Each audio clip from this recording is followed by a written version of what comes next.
What's up, everybody? X-Men 97 Season 1 has come to an end, and god damn did it go out with a bang. There will, of course, be spoilers for the finale here in my breakdown, so you've been warned. Now let's get into the final episode.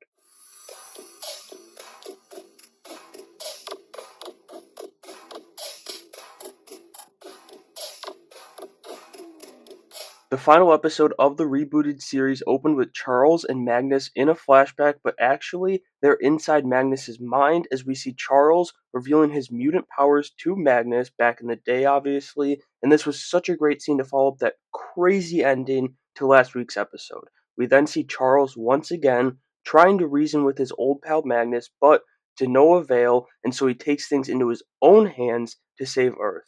He hijacks Magneto's powers, saving the planet and giving us tons of awesome cameos. We got to see Silver Samurai once again, Captain America and Iron Man together with the U.S. government, Daredevil, and finally Doctor Strange. But this was just the start of the awesome cameos in this episode.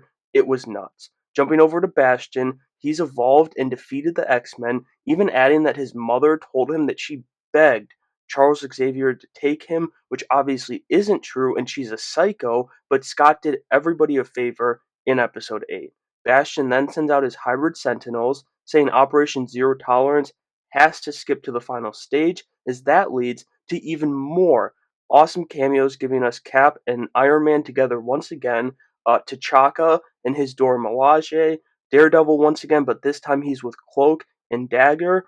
We also saw Omega Red with Crimson Dynamo and Darkstar, and finally we saw a mini team, maybe a version of Alpha Flight. It's not exactly Alpha Flight, but some of the members are there, and it featured Psylocke, Northstar, Puck, Cypher, and Aurora. From there, we head to Mr. Sinister, who's making Cable reveal to Bastion that he tried to saving Madeline and stopping Genosha 200 times, and after he made him attack Jean, but the Phoenix, she breaks free and comes in to save the day, and Cable too for that matter. The Phoenix whoops some serious ass, getting the collar onto Bastion, so they deactivate all his hybrid sentinels again, or actually it was both the hybrids and the classic ones this time. Then she also takes out Sinister by stripping him of all the mutant DNA that was keeping him young. The Phoenix then leaves Jean's body, according to her at least, but she says it pulled her back when she fell in the water to save Nathan. But of course, right after that really nice moment, Bastion gets back up and goes crazy. He rips Cable's arm off, even mocking him about it, and then he turns it into a suit of armor with wings for himself. Back with the team on Asteroid M, though, we see them back on the jet as Charles, Magneto, and Wolverine are all out cold. The professor is still in Magneto's mind as he tries to heal it before both of their minds are lost for good.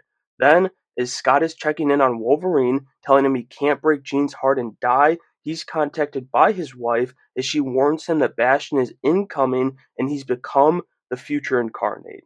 That team is ready for a fight, though, with a true purpose they're fighting for, and Rogue, she kicks off an epic fight with Bastion as she gives him a big old knock to his noggin. She's really getting the best of him too at the start of this, but he's resilient, and luckily, Rogue's got back up his sunspot, comes in and saves her when Bastion gets the best of her. We then jump over to the world leaders, talking about what to do with this whole situation, as both King T'Chaka and Cap are both advocating against taking any kind of action against Asteroid M, but the president, he's not listening as he gives the go-ahead on Magneto Protocol. Before we can worry about the Professor and Magneto, though, we have to worry about the rest of the team up on Asteroid M, who has to deal with Bastion as he's met by Jubilee, Cyclops, and Nightcrawler, who all do their best taking him on, and we got an epic showdown between Scott and Bastion as Scott kind of wins at first, but then he loses pretty quickly after that. After he takes down Scott, Jubilee buries Bastion, but he just doesn't stop coming back.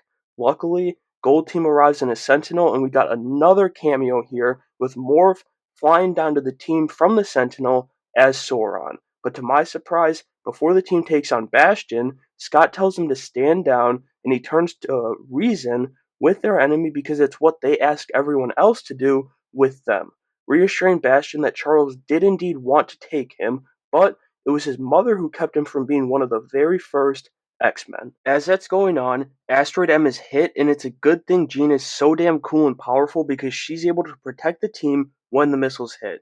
Bastion, on the other hand, he goes towards the light. Then, in the chaos of the team plummeting towards Earth, we get yet another awesome cameo with Mr. Fantastic making an appearance via Morph once again just before Sunspot saves Jubilee, who fell out of the plummeting base. The rest of the team, they're still on the asteroid though, and it's not looking good as we get a phenomenal, maybe, hard maybe, because there's been a lot, but maybe the best emotional moment in the whole show between Scott, Jean, and Nathan that ends as Scott finally is able to show Cable his eyes before the X-Men jump into action. As they do that, we get our final awesome cameo of the episode and season with Peter Parker and Mary Jane watching the news in the streets of New York.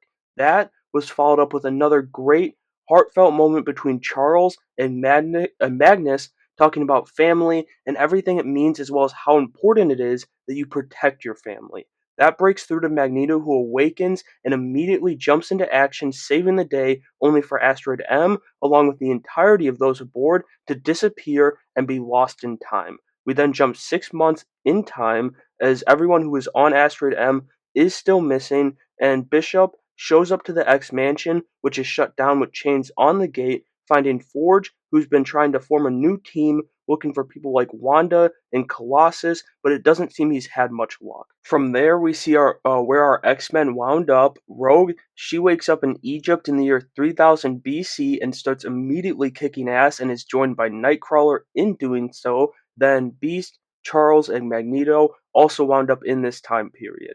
Scott and Jean, on the other hand, they're in the future in the year 3960 AD as a group circles the lovers, and they've run into Mother Ascani, who's better known as Rachel Summers. But not only is she there, so is a younger Nathaniel Summers, aka Cable, and this was just crazy with the potential it creates for season 2.